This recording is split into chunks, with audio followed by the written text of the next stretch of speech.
Hello everyone, I'm Colin Canet. Today I'm going to show you how to make the router plate jig that I used to make this innovative box design that I came up with a couple of weeks ago. And in this case I used some spalted wood, and you can see it's got the curved top and bottom and an interlocking lid. In this case I put some flocking on the inside as well to make it stand out. And that just fits just like a glove. And I'll show you how to make the jig today. The link for making this kind of a box is at the end of this video. You'll be able to see exactly how to make this kind of a box. So let's get started making the jig. So this is what the router base is going to look like when it's finished. In my case, I have this long extension arm here, and I want that because I need to cut accurate rabbets. I need something to stabilize the router. You could also use this as a circle cutting jig by putting holes or tabs up there.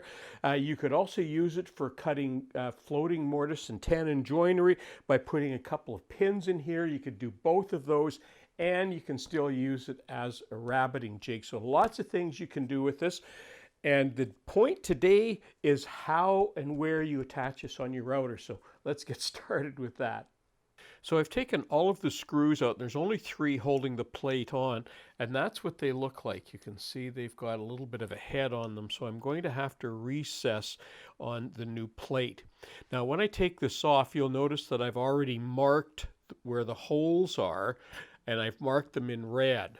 And you'll be able to see those so that I'll know which of the holes, because there's all sorts of different holes in these things and you never really know where they are, so best to mark them. Now the next thing I've done, I found 3 screws that fit that thread, and these are flathead screws. So what I need to do, I need to grind the top of that head off and make the bottom of that pointed. So I'm going to show you how to do that. Now you're best to use a hardwood dowel, and what I'm going to do, I'm going to drill a little bit of an undersized hole in the top of it. Then I'm going to insert the screw into that hole.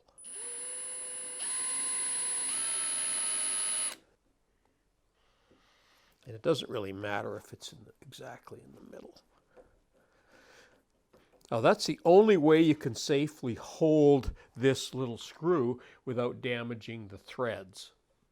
Now to speed things up a little bit on the grinding, you could grind this off, but what I'm going to do is I'm just going to take the head of it off with my angle grinder.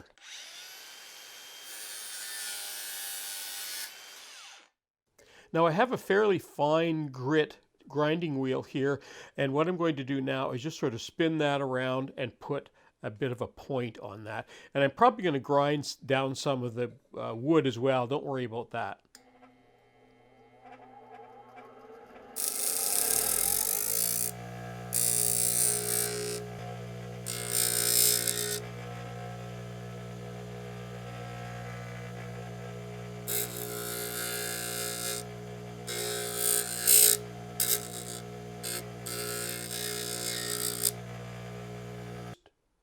And to take that out, we just put some pliers on the very top, because we don't really care about the thread on the very top.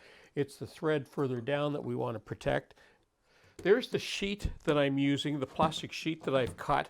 And what I want to do, I've already installed the pins. So you can see the red there, and I think you can probably see the pins, one there. But what I'm doing before I mark these, I want to make sure that I have the orientation right. And basically for this router, I want this, the carriage, that's where my hand goes to touch the carriage, so that's where I want that. So now I'm going to flip that upside down like that, and now I'll know that that is how I want that to be.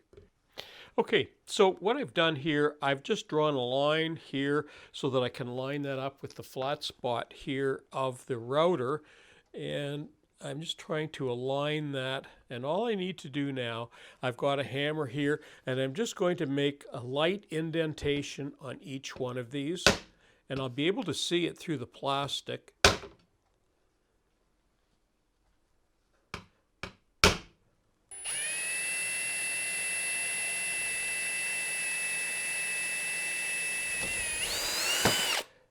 So the purpose for the very small hole is so that the tip of my Forstner bit will fit in there without wiggling around. And now I can drill the countersink for the heads of these bolts that are going to go in there. I'm just going to do that off camera, and I'm just going to go over to my drill press and make those little shallow cuts. Okay, you can see those recesses. There's the third one. And what I need to do now that all of this, the recesses and the pilot holes are drilled, I now need to drill a hole big enough for the threaded part of this bolt to go through. And I'm just going to do that right here.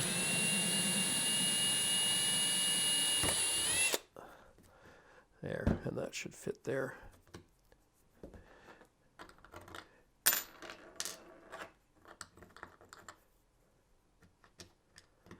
There we go, perfect. Now I'll just do the rest of them, and we'll be able to mount that to the router base. The next thing I need to do is to drill a hole in the center of my new base plate. And most people think that this needs to be in the center. It doesn't. If it's a little off center, it doesn't matter. The only reason I can think of that it needs to be in the center of your new plate is if you were using something like templating guides where you fasten it inside the plate. And if you absolutely need to have it centered, you can go out and buy a $30 or $40 kit to set that up that you might use once or twice in your life, or you can go out and buy a little V-bit like this. Let me show you how that works. You'll put in this V-bit.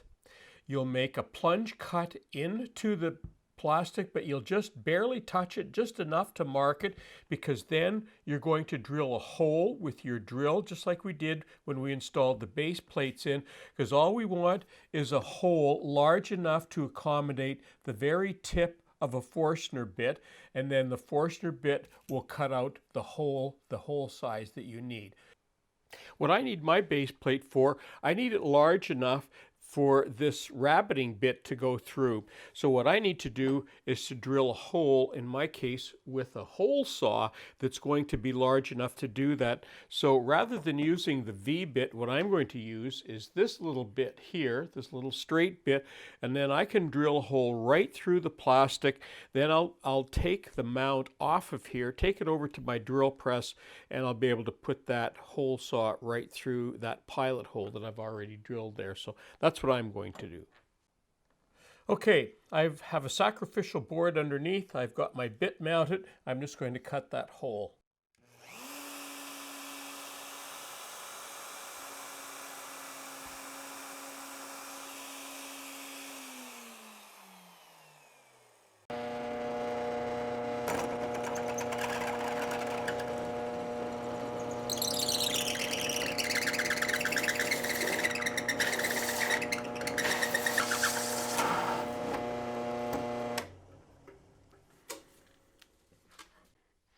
Okay, so I cleaned up the hole a little bit, and I just want to check, make sure my bit fits in there. Yeah, lots of room. So, okay, now I need to fasten that back down to the base.